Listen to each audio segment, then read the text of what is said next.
Good, rainy, sprinkly run.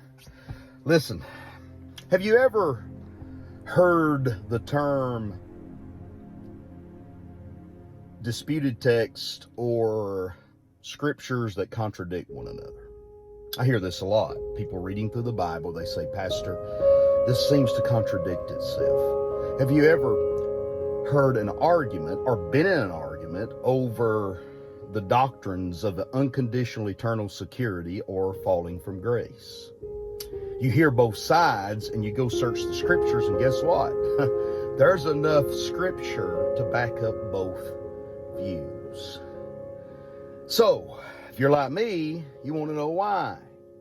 So, first of all, the first thing we have to understand in reading the scripture, we have to understand that we have two covenants in our Bible.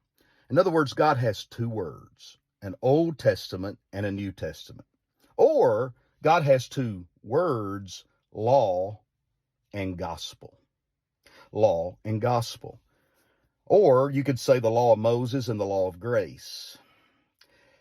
Either way, there's two words. And this is misunderstood. When you don't understand that God has two words, then you can't, there's certain texts you just can't understand. They're disputed, they're contradictory. But when you understand that God has two words, and that both of those words are very much needed by God. The law, what does the law do? The law exposes my sin. It reveals my sin. It condemns me.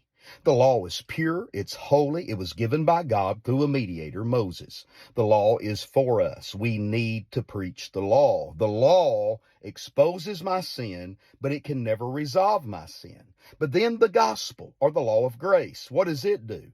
It takes care of my sin. It forgives my sin. It delivers me. It frees me from my responsibility to the law. Because the law was given, but man could never fulfill his part of the law, his part of the covenant. So God sends forth his son, born under the law, born of a virgin, born like his brethren. Why? To deliver us from the law, to fulfill the requirements of the law. So therefore, that makes James understandable. It makes Paul understandable. It makes John understandable, because we understand the law condemns me, grace frees me. So we need both words in our lives. That's why we have our Bible.